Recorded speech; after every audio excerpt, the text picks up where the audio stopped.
Hello. Welcome to A Time to Think by Pastor Billy Joe Hillbilly. That's me, Pastor Billy Joe Hillbilly. Yeah.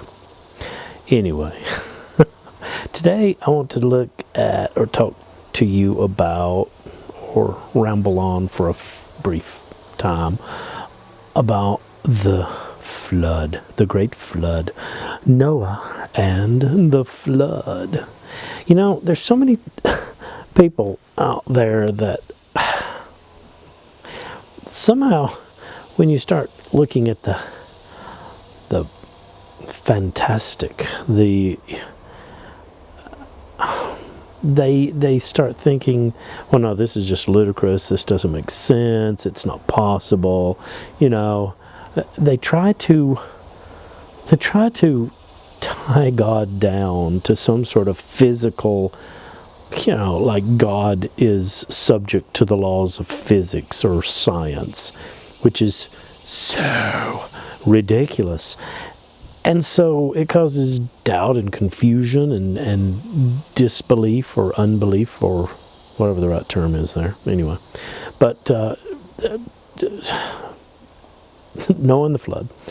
So, as I understand the story, and I haven't read it in a long time, and so, forgive me if I don't get all the details right.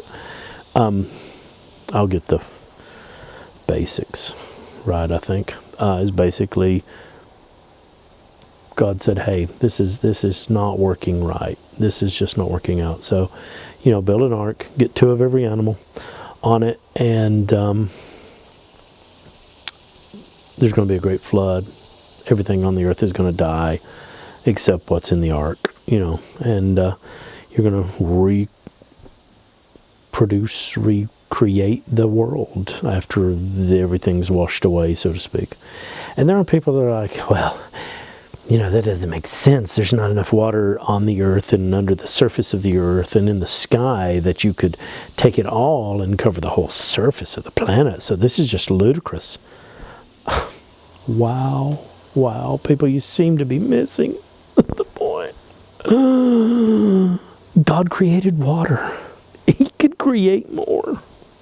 So even if there's not enough water on the planet, under the planet, in the sky to cover the earth with water, and I don't know if there is or not, I seem to remember hearing that there was not enough to cover the whole surface. God could have, I would say, snapped his fingers, but I don't think he even has to do any kind of motion. I don't think he has to wink or, do the, like Samantha on Bewitched, curl up his nose or whatever. I thought it would be all it would take, if it even took that. And he could have 200 bazillion, that's a word, bazillion. Not bazinga, don't get them confused. Bazillion gallons of water, cover the whole earth with it, and then, time for it to evaporate. He had it evaporate into nothingness because, see, God's not subject to physics or to science. In fact, now I don't know. I haven't read every page of the Bible. Isn't that sad? I'm a pastor. Of course, again, I'm not really a pastor. But, I say I'm a pastor and I don't even know the Bible. Well, I know some of it. Anyway, I don't know if there were, rainbows before the great flood, but according to the Bible, after the great flood, there was a rainbow that was God's promise that he wouldn't destroy the earth again with water.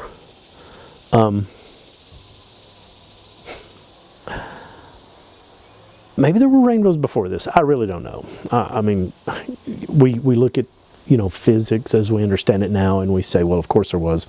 That's the nature of light, et cetera, et cetera, et cetera. But just for a moment, entertain the possibility that was actually the first rainbow ever, was after the Great Flood. That would basically say that God changed the nature of light. He changed the physics of light at this point. I mean, he created physics, I guess, and light, and everything physical, and the laws of nature and all of that, but he's not subject to them, and I'm sure he could change them if he wanted to. So imagine, it's like, yeah, I think I want light to be composed of all these, different colors of the spectrum. There's ultraviolet and infrared, and then, Roy G. Biv or whatever. Or is that spectral classifications? I don't know. Red, orange, yellow, green, blue, violet, indigo, chartreuse. No, that's not one of them, is it? Anyway, so imagine the power of God, that if he wanted to change physics, he most certainly could. The universe exists because of him. I mean, wow. Pretty amazing stuff. Anyway, but something I've heard mentioned. People seem to have this, they get hung up on this whole two of every animal thing, on the ark. They're like, well, that's just, there's no way. There's too many different animals, and there's not enough room, and they couldn't possibly have packed enough food, and blah, blah, blah, blah, blah, blah, blah. Really? Again, people, this is God we're discussing here. He's not. Noah could have taken, God could have said, Noah, pick up that rock over there and take with it that old blanket. I don't guess they had blankets back then. They were probably sheepskin or something. I don't know. But anyway. But he could have said, pick up that old blanket and that rock over there and take those with you on your journey. And when you're done, you're going to toss them out, and they'll become every animal on the planet. I mean, Noah could have taken, a monkey and a, gazelle, or, he could have taken a couple of beetles, maybe the larger, the rhinoceros beetle or something, whatever. But anyway, and then at the end, unloaded. Okay, the water's receded. Here's some land. Yay, we got land. Yay, hallelujah. Okay, get the beetles out, and those beetles then went and had babies, and the babies were elephants and giraffes, and I mean, of course, they'd have started real small, but I mean, this is God. He could have, and like those little spongy things you used to get as a kid, and you put them in water and they expanded and became whatever. Anyway, let's not forget that we're dealing with God here. We're talking about God. I mean, don't get hung up on the, that's not possible. That just doesn't make sense. There wasn't enough room on the ark for everything. There didn't really have to be. If God had wanted to just wipe it all off and then just recreate, each species or each whatever, he could easily have done that. It's God. He created it all in the first place. So, making some water appear and then disappear after it served his purpose, or,